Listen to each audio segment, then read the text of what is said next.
Andréa, boa tarde, tudo bem?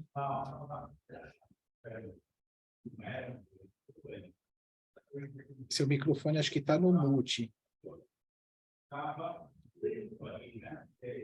Estou tentando usar o seu fundo aqui. Não, tranquilo, tá tudo bem. Muito bem-vinda à Obrigada. edição 2023 do Tech Kids Day.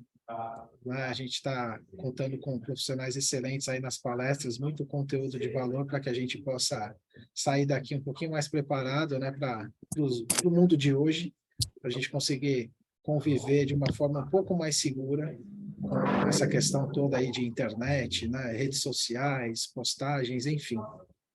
A gente, unindo forças, a gente consegue alcançar mais pessoas e trazer um conteúdo de valor, cada um na sua especialidade.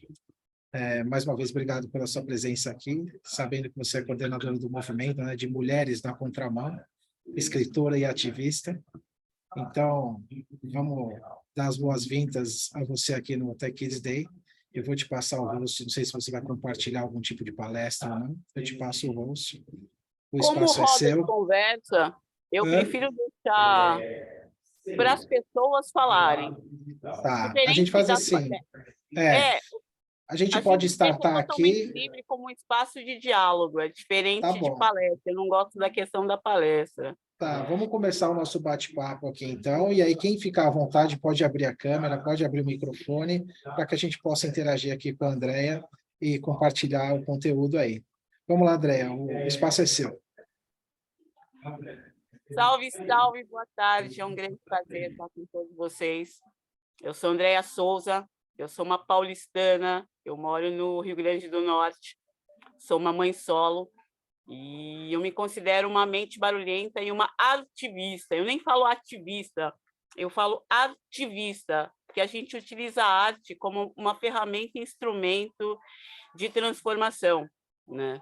Eu acho que esses últimos anos do que a gente passou, a arte foi uma das melhores formas que a gente teve de sobrevivência, né? Sem a música, sem os documentários, sem as séries, sem os livros, os e-books, o que seria da gente? Então, eu sempre acredito que a arte é uma forma de transformação.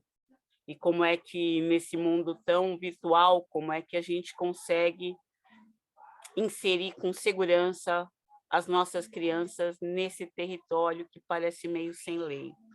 Então, eu falei, a gente sempre fala quando participa de evento, né? Falei, pô, abram a câmera para a gente ver com quem que a gente está falando, para não ter esse ilusório do sozinho. E, nesse momento, é bem isso, com quem está do outro lado. Eu acho que um dos grandes pontos da internet, quando a gente está nesse momento, é esse. Quem está do outro lado? Será que eu estou falando com quem eu estou vendo a foto ou não vendo a foto? Será que realmente é um território onde eu posso falar tudo o que eu quiser sem que haja nenhuma consequência posterior? Porque eu estou nesse ambiente onde eu me sinto numa zona de conforto, onde eu me sinto numa zona onde o que eu falar vai ficar ali guardado? Essa é a grande pergunta. Se alguém quiser... E aí o pessoal da Tech Kids, pô, André, você tem material para passar?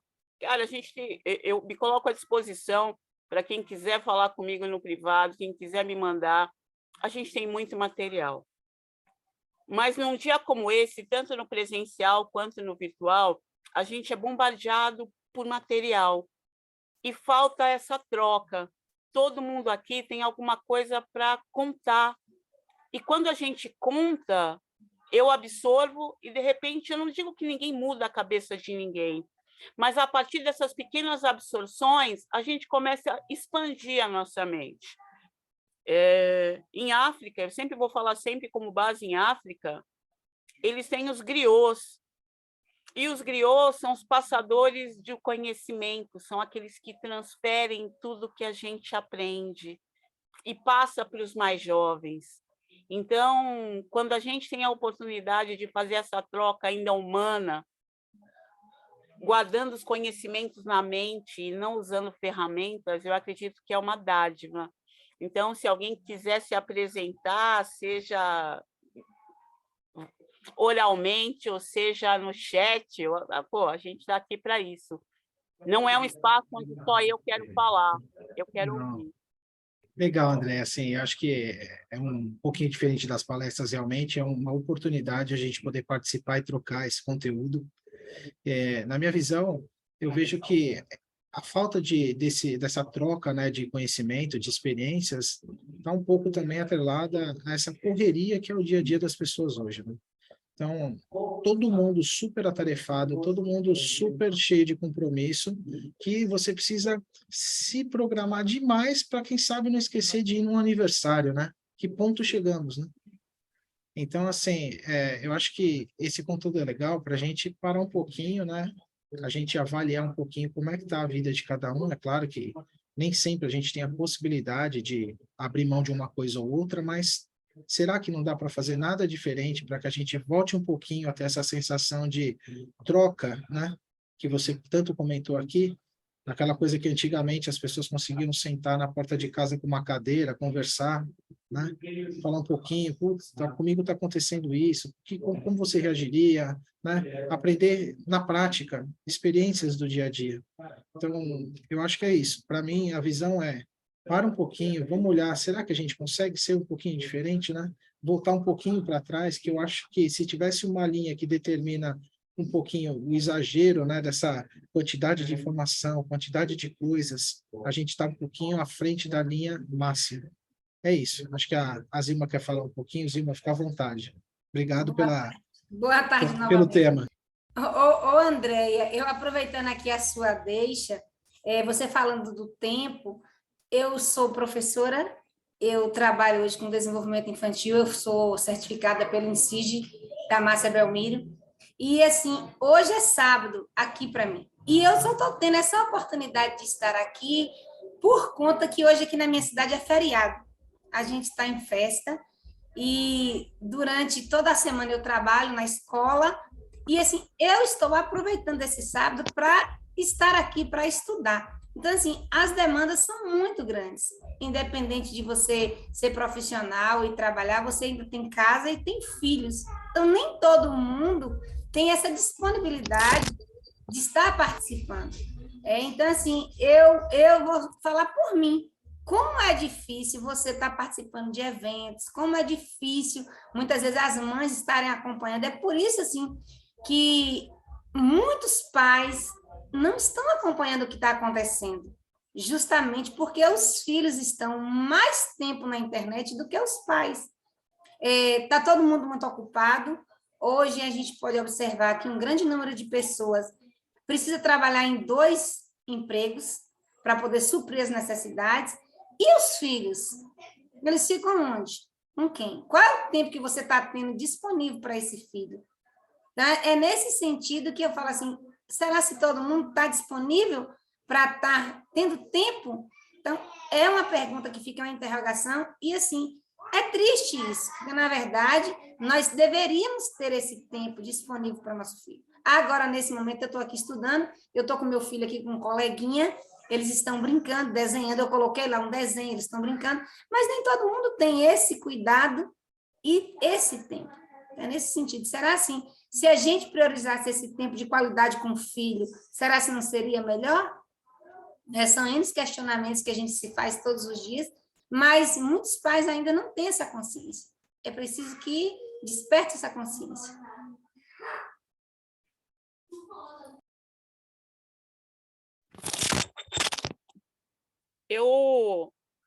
O tema que eu escolhi para esse primeiro momento, ele chama De Volta ao Wakanda.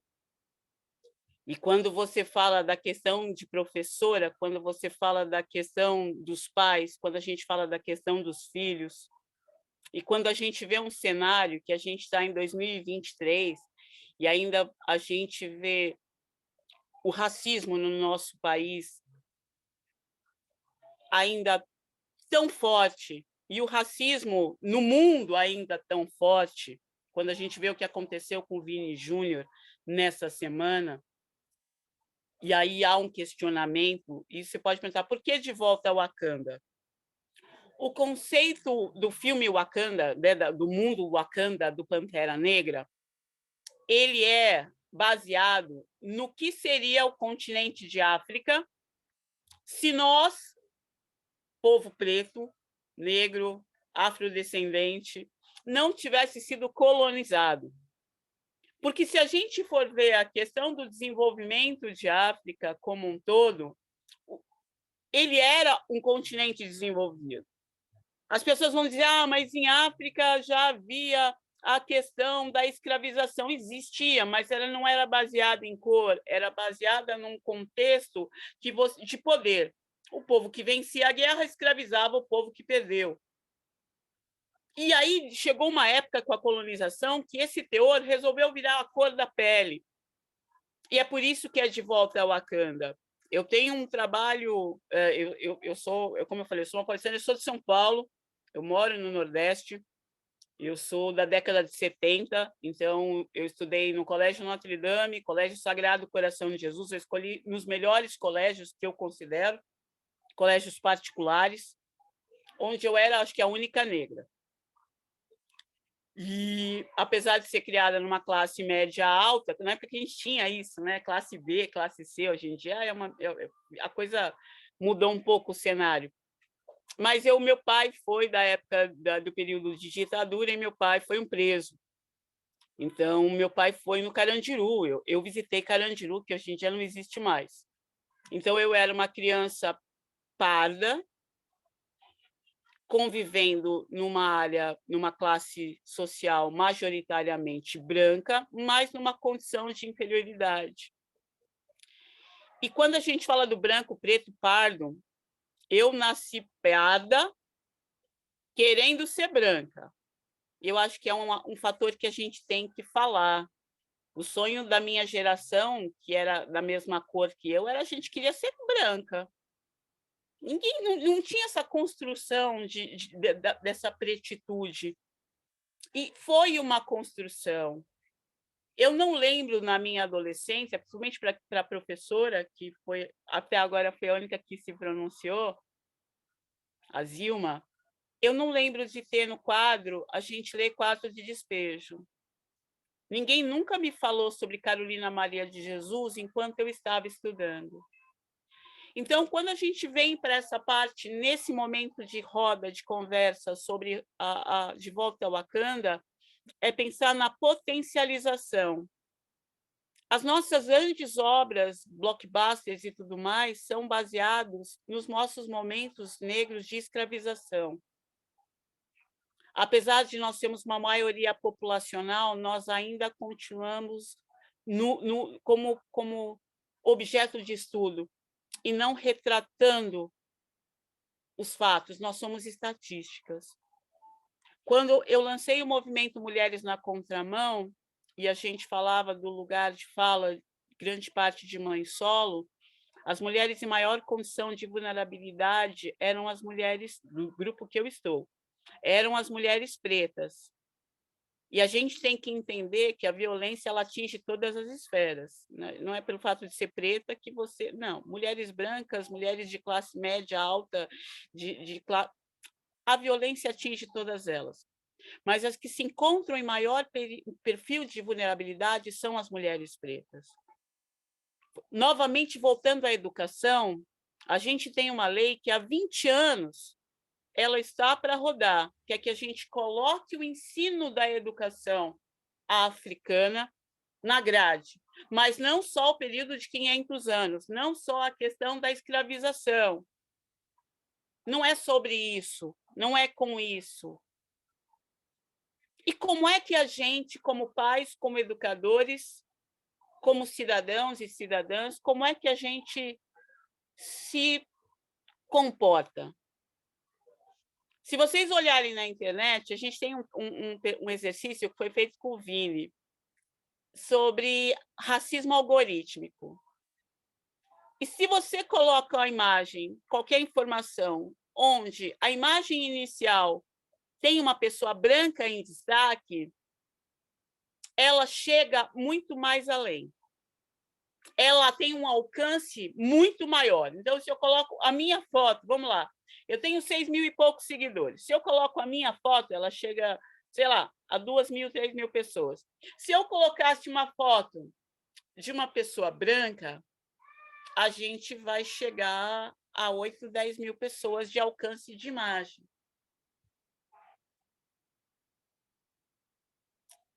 E aí a gente faz o quê?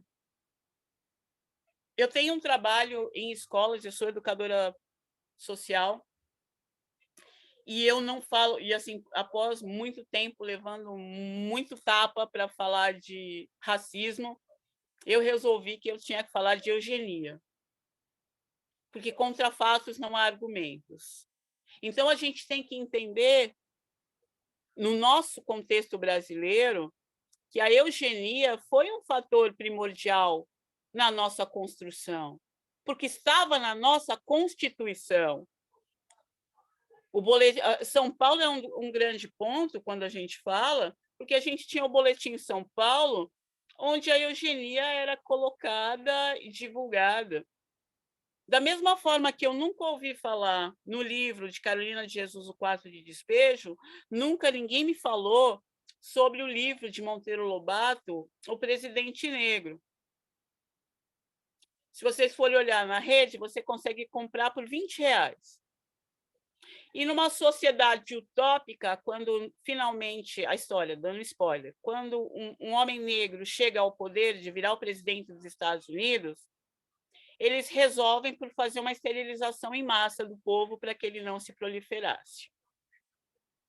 E quando eu falo muitas vezes, pessoal, Andréia, você está falando mal de Monteiro Lobato? Eu falei, não, eu sempre vou amar Narizinho, Emília, sempre vou amar, porque a gente tem que separar o personagem, a obra do autor.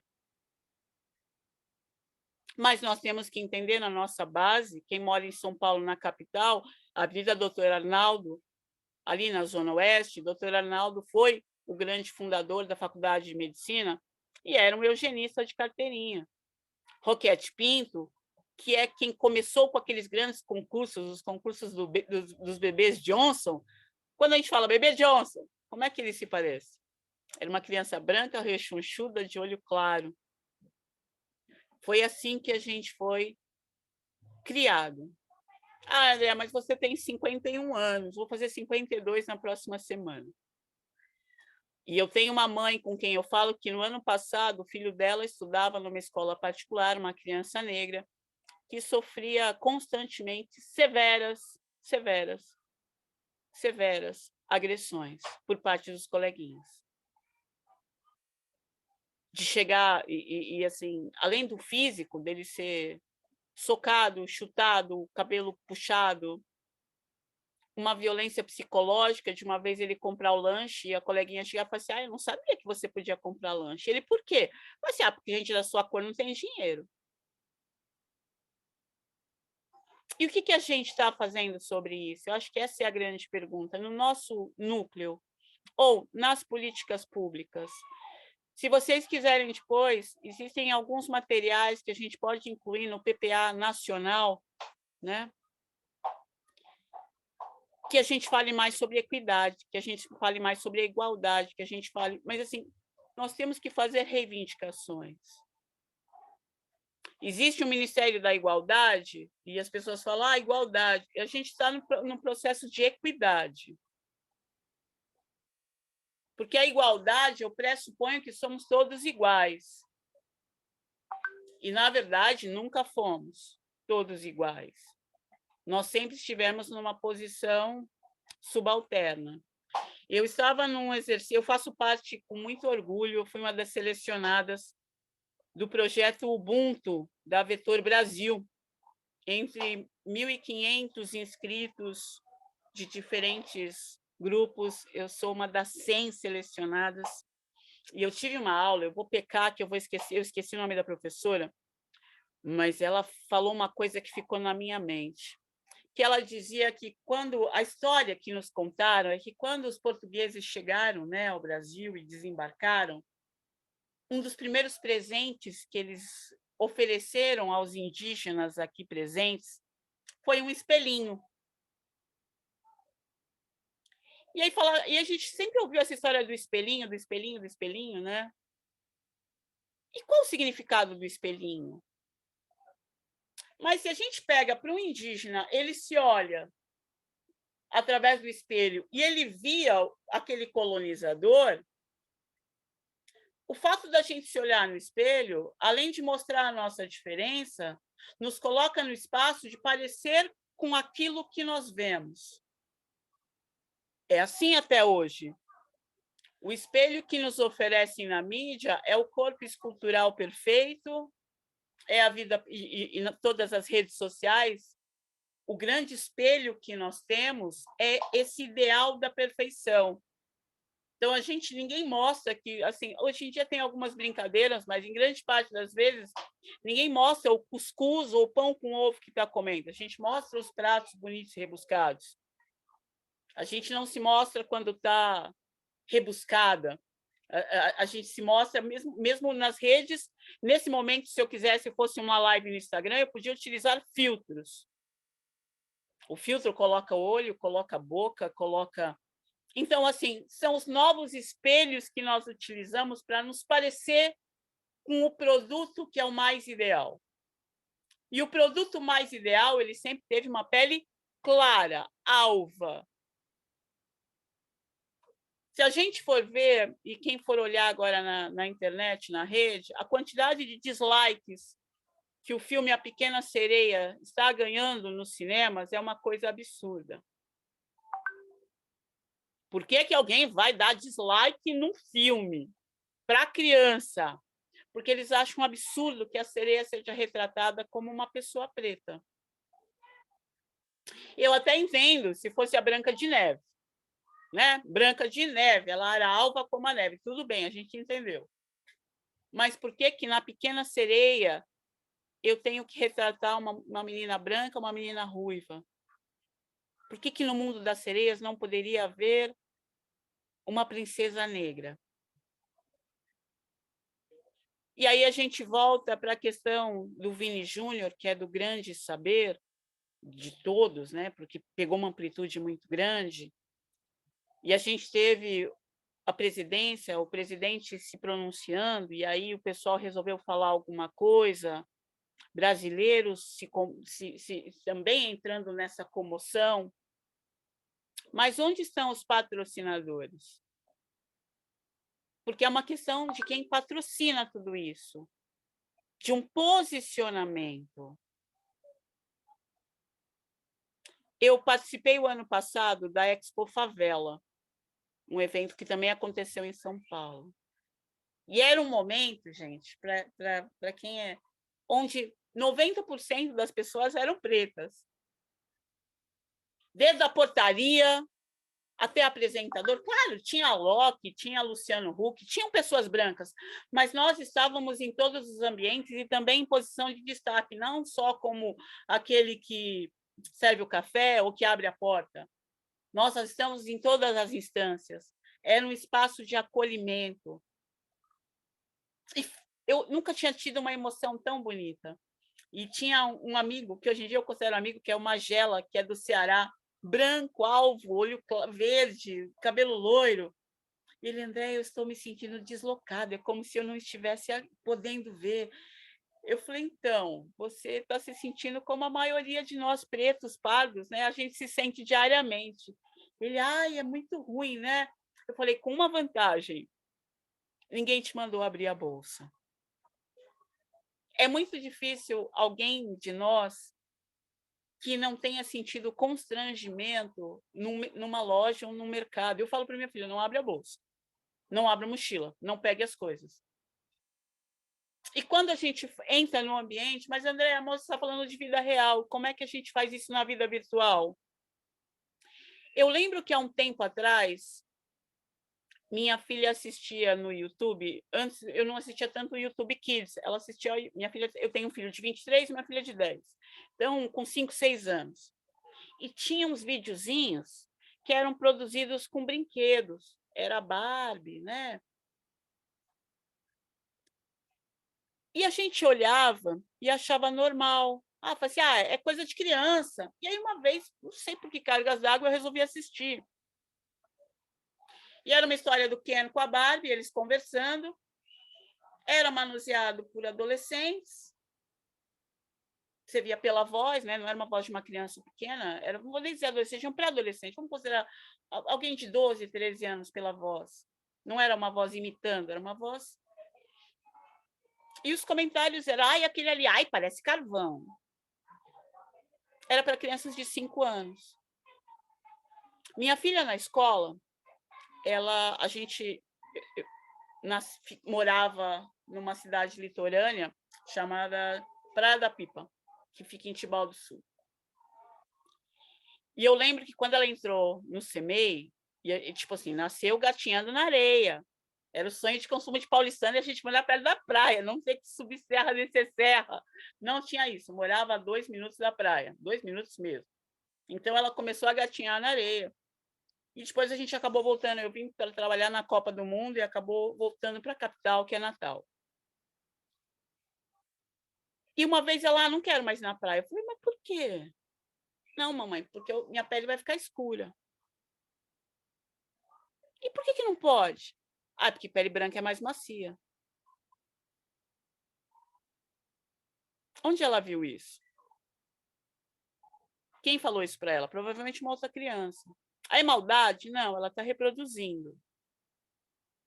E como a professora estava falando, as crianças reproduzem o que elas veem. E a gente brincava na rua. Hoje em dia não é mais possível brincar nas ruas. Então, as famílias eram grandes, agora as famílias são menores. Então, os irmãos brincavam entre si. Agora a quantidade de filhos é menor. A gente diminuiu a quantidade de filhos. A gente tinha televisão, as babás, mas muita gente teve que substituir as babás. Atualmente, os novos cuidadores de nossos filhos são os celulares. É ali que eles têm o maior entrosamento, seja para estudar, seja para se comunicar, seja para assistir. Muitas vezes eles não querem mais assistir a televisão, eles assistem tudo, está no alcance da mão. E que informação está sendo passada? Quando eu falo do racismo algorítmico, então, mesmo esse conteúdo não racista não está sendo transmitido. Quando a gente fala da educação nas escolas, é por isso que eu citei a Lei 10.600 e alguma coisa, que agora eu sou péssima, eu anoto, mas hoje eu esqueci de anotar o número da lei. Ela não está sendo ministrada, porque ainda não conseguiram, e não é nem nas escolas públicas e nas particulares, a gente ainda não conseguiu colocar na grade. Então, em relação ao Wakanda, em relação ao racismo, qual informação está chegando a essas crianças, a esses adolescentes? São Paulo teve um acréscimo absurdo de injúrias raciais. Absurdo. No Rio Grande do Norte, nos 5 primeiros meses, acho que foram umas 20 e poucas. Mas a gente tem que entender que muita gente nem vai se pronunciar porque sabe que não vai dar em nada. Então, nesse espaço, com essas pessoas, a primeira pergunta é: o que eu estou fazendo para que os meus, sejam filhos, sobrinhos, alunos, para que eles não reproduzam um comportamento racista? Segundo ponto, o que eu conheço de informações que vão além do material que sempre foi passado para todos nós, que eram baseados somente em 500 anos de escravização? Se a gente for ver, uma pergunta bem boba que a gente faz é por que o filme, por exemplo, A Mulher Rei, não foi indicado para nenhum Oscar? Se a gente gosta tanto de histórias baseadas em fatos reais, A Mulher Rei, que era com a Viola Davis, não teve nenhuma indicação a Oscar. As agogis eram reais.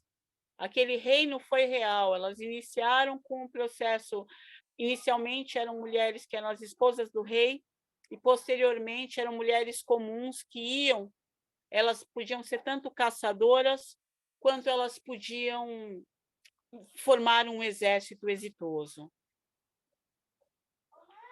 A questão da educação dos filhos em África é visto de uma forma muito maior, tanto que a gente usa muito a palavra Ubuntu. Ubuntu é o princípio que eu sou porque nós somos.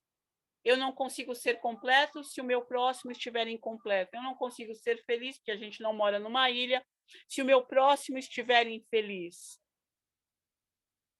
Em África se diz que uma mão só não balança uma criança.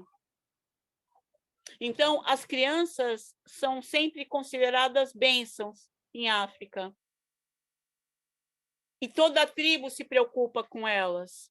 Por exemplo, se uma criança comete um delito, ela vai para o centro da tribo e, ao invés de, como a gente mesmo faz no cotidiano, eu me incluo nessa relação, a gente fica martelando o erro, eles se reúnem e fazem uma roda falando sobre todos os atos e atitudes e pensamentos bons que aquela criança já participou, para que ela não seja conduzida ou induzida por um ato falho, errôneo, equivocado, mas sim que ela consiga fazer uma construção positiva.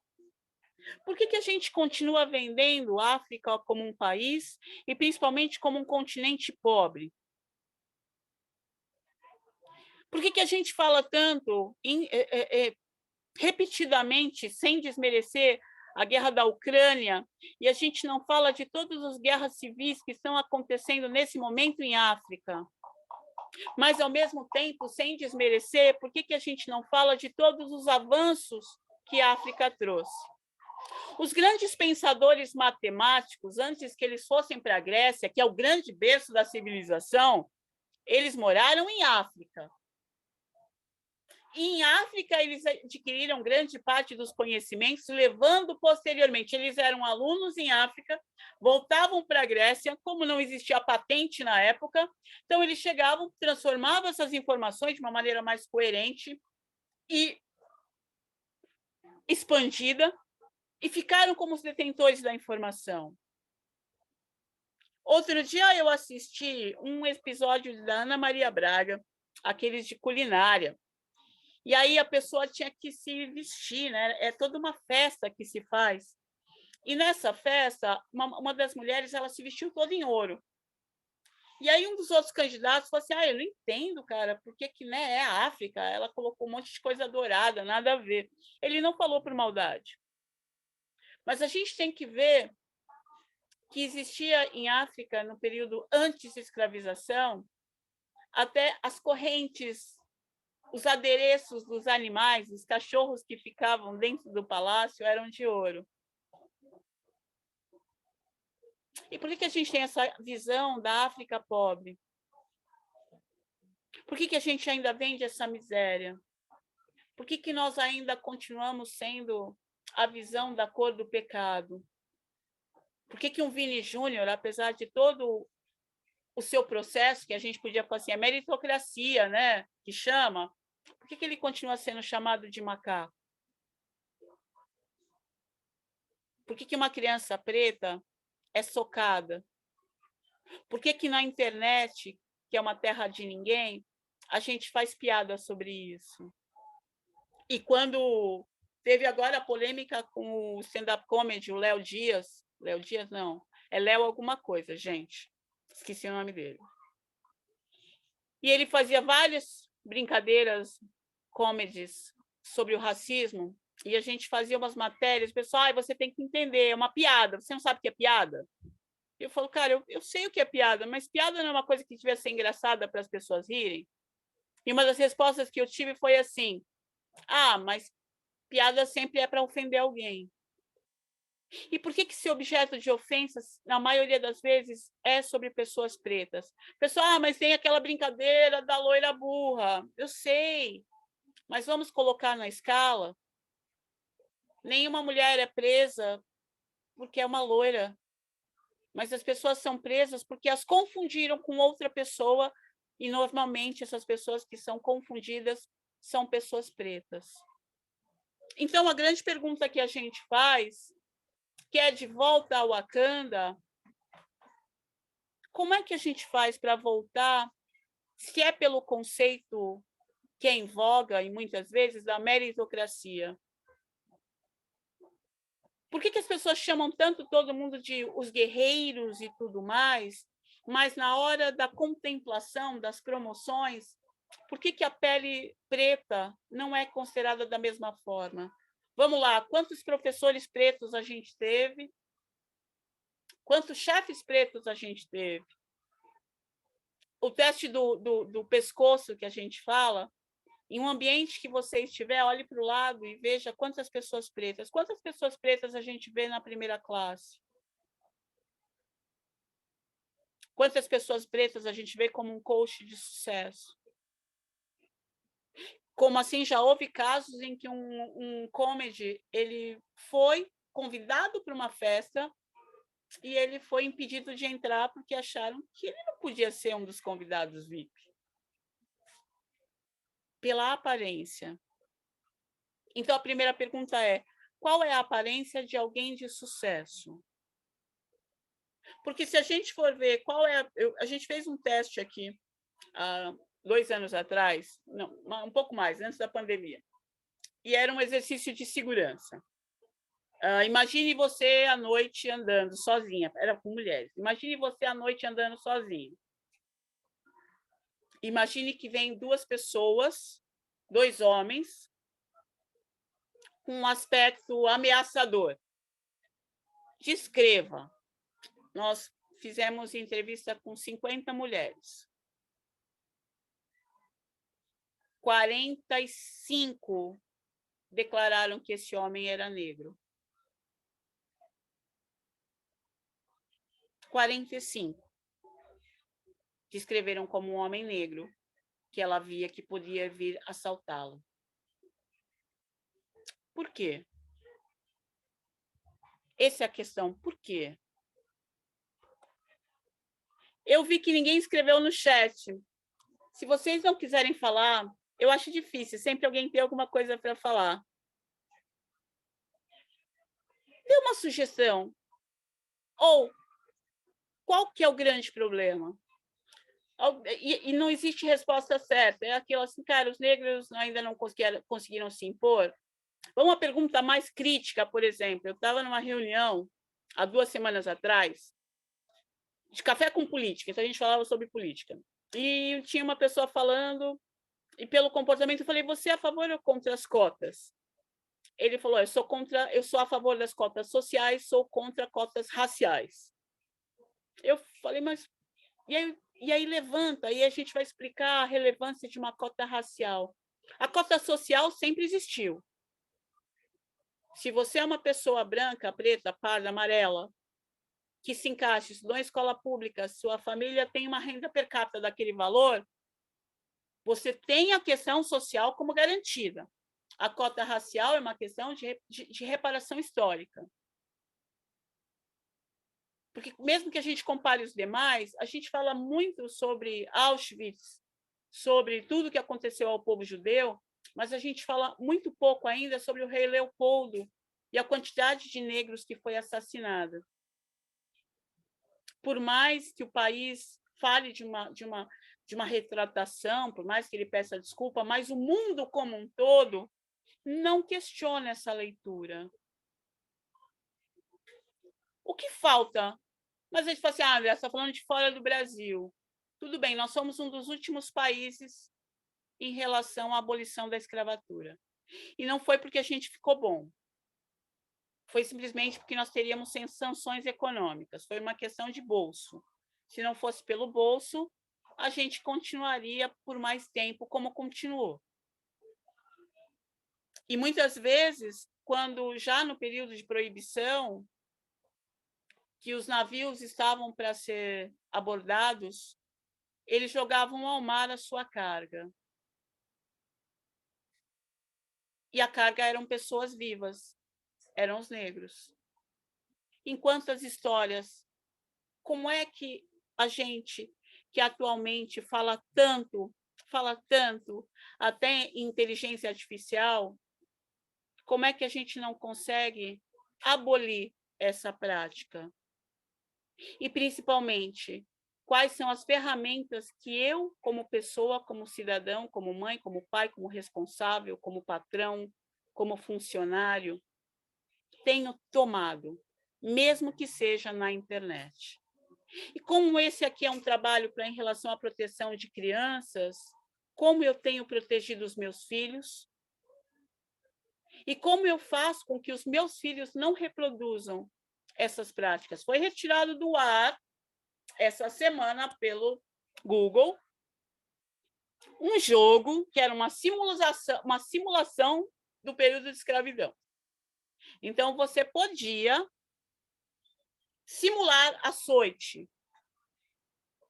Não é da década de 70, foi essa semana, ele foi retirado das plataformas. Era um simulador de escravização.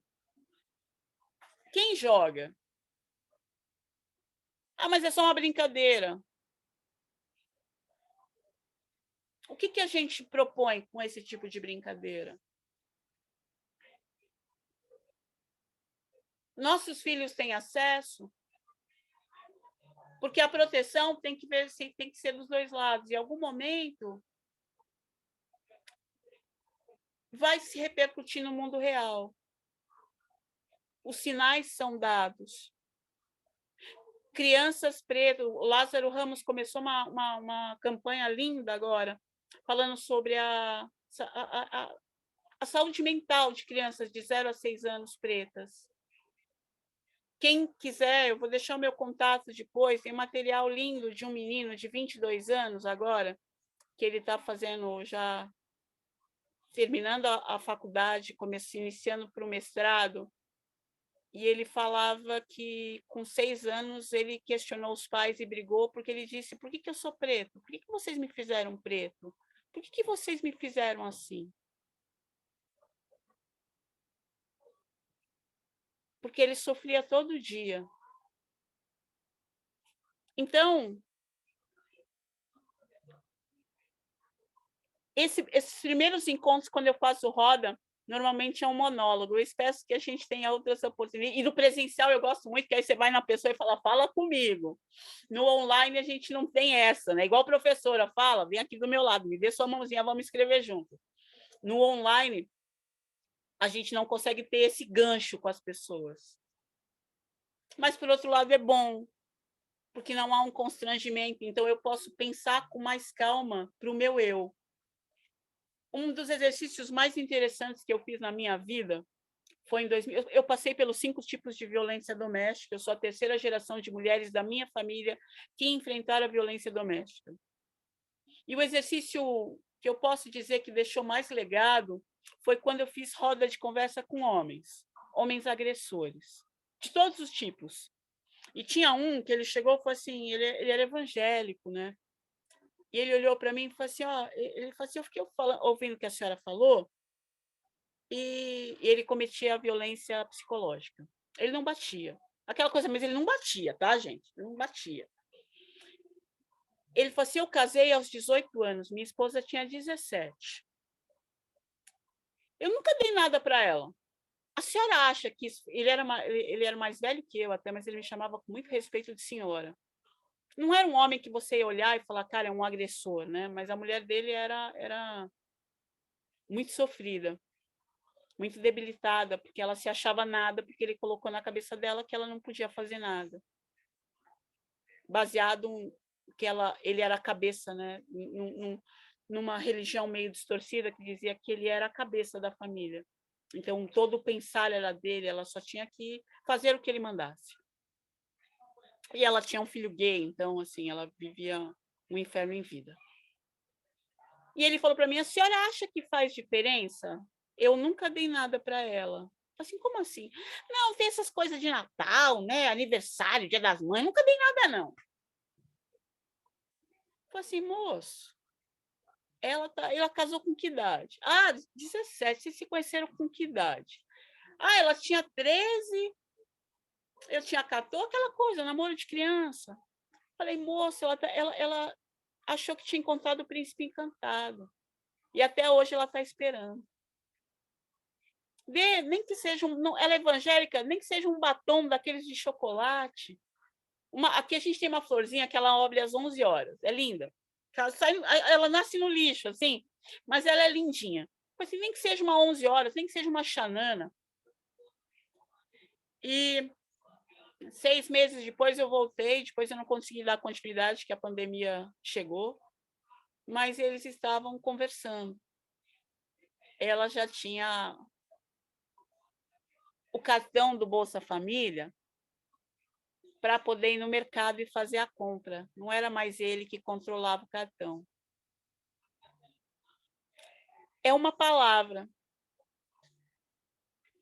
É uma brincadeira que às vezes a gente ouve, e já que aqui é um espaço virtual,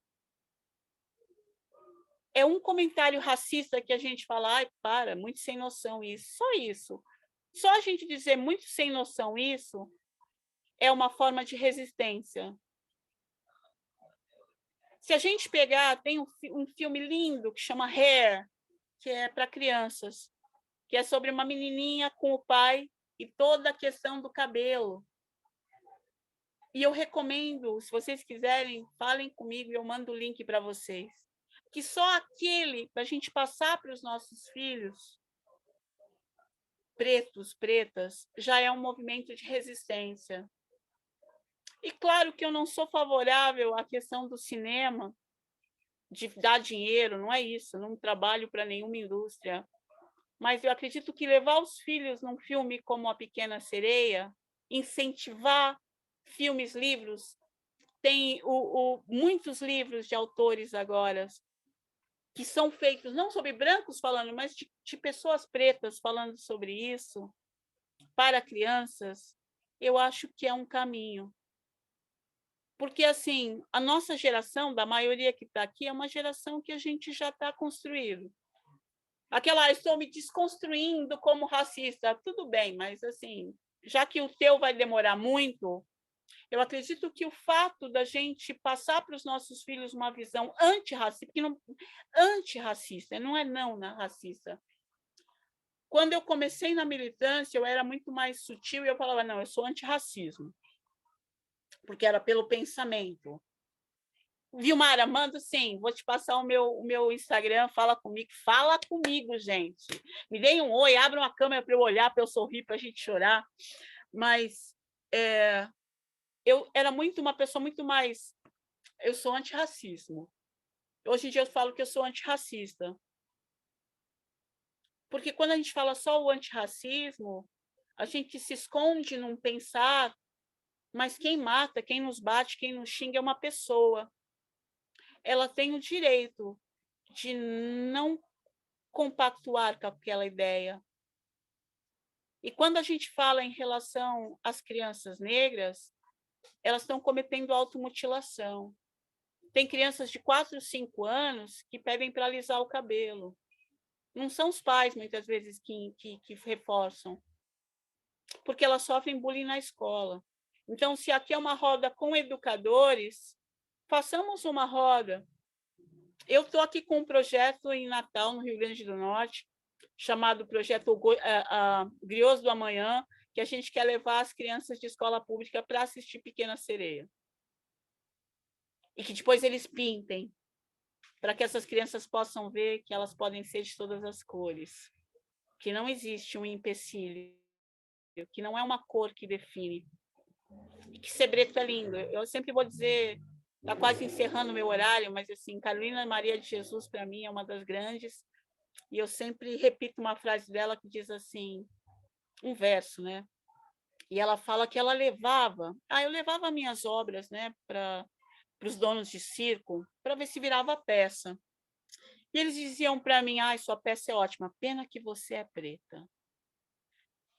E ela dizia assim, mal sabem eles. Porque, assim, até cabelo de preto, gente, cabelo de preto é mais obediente, porque cabelo de branco põe qualquer vento e desmonta. Cabelo de preto não é coroa, onde a gente põe ele fica. E se é que existe essa coisa de outra vida, na próxima vida eu quero nascer preta. E, assim, é uma mulher que veio da favela, que agora a gente chama de comunidade por uma questão, mas veio da favela. Uma mulher empreendedora que era catadora de lixo, catadora de papel, que agora seria recicladora, sustentável. Era uma mulher que dizia assim, eu não quero casar, que homem que vai querer uma mulher que prefere livro do que... Não, nenhum homem vai me querer assim. Então, uma das formas que a gente tem é apresentar a Carolina de Jesus, é apresentar Kemet. Se eu falo de Wakanda, que é baseado em ficção, mas vamos levar para Kemet, vamos falar do Egito, vamos falar do grande continente. A professora estava falando, cara, as famílias não têm mais tempo de ter esse diálogo, por isso que a gente coloca, a internet está ali, né? A gente não precisa mais comprar a base, a gente não precisa mais ter o conhecimento, a gente chama o Google e ele ensina tudo, a gente tem a Wikipédia. Mas eu volto à nossa posição e ao nosso direito de griots. E no direito de griots, nós somos os transmissores do conhecimento. E nessa transmissão do conhecimento, é nossa obrigação que a gente corte o racismo. Porque isso mata ainda no nosso país. Porque a violência policial ainda é dessa forma. Os sites. Então, eu acho muito complicado essa questão do GPT, porque, assim, diferente das outras fontes, os próprios criadores, né, do Google e tudo mais, eles estão muito preocupados, cabelo enrolado. Eles falam que essa nova inteligência artificial, ela coloca uma informação só como verdadeira. Isso é muito perigoso. Porque antes a gente tinha várias fontes de informação. Quando eu só tenho uma fonte, aquela fonte tem a verdade absoluta, nós vivemos num período que pode virar contra a gente. Se só houver uma fonte de informação e ela é considerada como a legítima, e as demais? Como é que a gente faz? O meu cabelo, eu fui da aviação há muito tempo, meu cabelo é curto, e eu era uma das únicas que tinha que estar com o cabelo preso. Ou tinha que passar gel, eu não podia andar porque meu cabelo era cacheado, tinha aqueles cachos, né? Hoje em dia está curto por praticidade, porque eu moro no Nordeste, é muito calor. Mas, assim, as pessoas brancas, assim, esse diálogo é só para gente preta? Não. Porque, na verdade, essa conversa em relação à escravização, racismo e eugenia é mais de branco do que de preto. Porque eu não tenho nada a ver com isso. Quem inventou isso não fomos nós. Quem tem que resolver esse problema não é gente preta. Só que a gente faz terapia para poder tratar, ou tem os gatilhos e as dores para poder tratar os problemas que são de gente branca. Gente branca racista, não é todo mundo. André, mas também tem preto? Também tem preto. Eu falo que tem síndrome de Estocolmo, a gente se apega aos nossos algozes, né? E vai acontecer. Só para ressaltar, Morgan Freeman já pediu desculpa pela vez que ele falou sobre o mês da consciência negra, ele já se retratou, então não é mais desculpa para que a gente use essa retórica do consciência negra é todo dia. Somos todos iguais. Exato, a gente sabe que a gente é igual. Mas Hitler, por exemplo, não aceitou. E quando a gente fala muito dos judeus que foram mortos, mas pretos e pretas também eram perseguidos no regime. E antes que a gente esqueça, esse movimento nazista veio da direita e não veio da esquerda, porque a gente tem que retratar tudo. Se algum dia a gente pega só uma fonte de informação, a gente encerra o diálogo. E tem que ser um diálogo, eu acho que a base não é tolerância, porque tolerância você tem que suportar, não é tolerância, é respeito. Então, eu acredito que a grande pergunta que eu deixo quase encerrando, gente, é o que a gente tem feito para combater o racismo? O que eu tenho feito para que meus filhos, sobrinhos, afilhados, alunos não reproduzam racismo? E eu entendo que agora, depois do fato com aquela professora que foi assassinada exatamente por fazer um diálogo não racista, a gente tem medo. A gente tem medo. Mas ali já era um jovem de 13, 14, então a gente tem que começar antes. A gente, na verdade, tem que começar quando a criança ainda é um bebê. Ninguém nasce odiando, né? Ninguém nasce odiando. A gente, em algum momento, propõe àquelas pessoas um pensamento que faz com que elas odeiem, mas de nascer, a gente não sabe, só são cores diferentes. É igual aquele, eu acho lindo, que fala, tem lápis da cor da pele, você fala, qual pele? A minha, a tua, a nossa, dela? Qual pele? E, graças a Deus, as empresas já estão vendo isso. Faber-Castell agora já tem lápis para todas as etnias e cores possíveis de pele. E a gente, como pessoa, como essa grande máquina pensante que ainda não foi capaz de ser reproduzida integralmente ou minimamente entendida. As pessoas não entendem ainda como o nosso cérebro funciona. Como é que a gente desprograma algo? E, principalmente, como é que a gente faz para que os nossos pequenos não sejam levados a repetir algo que mata há séculos? Então, o não bullying começa com o nosso posicionamento. O não bullying, o não preconceito, o não pensamento racista, eugenista, começa da nossa atitude. A gente não pode exigir algo deles se a gente não tem a capacidade de fornecer. E o que eu tenho aqui é gratidão por essas pessoas que se inscreveram por um assunto tão aleatório, diferente das palestras. Eu não faço palestra, eu não vou usar números, a ideia não é trazer dados e evidências para que seja um assunto que seja palpável, palatável para todo mundo. Eu espero ter a oportunidade de um outro momento que a gente converse mais, que a gente possa ter uma troca maior. Mas se eu posso agora ouvir essas pequenas trocas, é uma semente. E é isso que a gente acredita, em plantar sementes. O princípio da palestra eu acho incrível. O princípio da roda é acessível.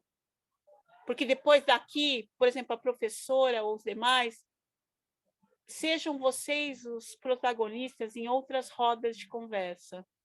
Porque o que eu trouxe aqui foi resultado de 30 rodas que eu fiz o ano passado.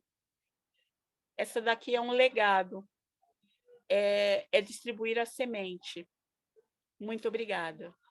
Vou deixar o meu Instagram.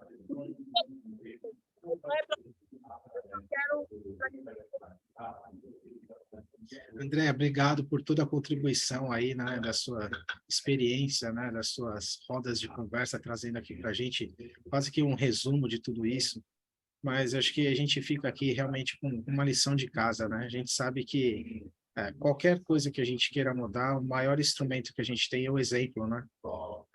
Se eu ver uma atitude, alguma coisa que eu não concorde, eu preciso me posicionar, eu preciso mostrar para os meus filhos, o que tem que fazer. Não simplesmente a gente acostumou a ser cerceado, né? A gente não fala, a gente sai andando, né? Não, a gente tem que se posicionar, né? Abre a boca, viu uma coisa que não concorda, entra, né? Se posicione. Então, é esse ensinamento que a gente pensa e acredita colocar em prática para que os pequenos possam se inspirar em nós e possam ter essa mesma atitude. Acho que só assim a gente conseguir, né, ensinar as próximas gerações. Talvez um dia a gente consiga se distanciar dessa cultura que a gente herdou, né? Todo mundo vem com uma cultura, né, até de comportamento, não fala, não se posiciona, né, não arruma confusão, né, você tem que ser amigo de todo mundo, e assim a gente não muda o mundo. Então, muito obrigado por a coragem de colocar o assunto, de se expor aqui para todo mundo e trazer mais um tema para enriquecer aqui o nosso Tech Kids Day. Então, fica aqui o convite para quem quiser falar com a Andrea também, anotar a rede social dela para falar com ela depois do evento, e essa palestra também fica gravada para que a gente possa distribuir para quem não pôde estar aqui com a gente nesse momento. Obrigado aí, quem quiser falar, fique à vontade aí.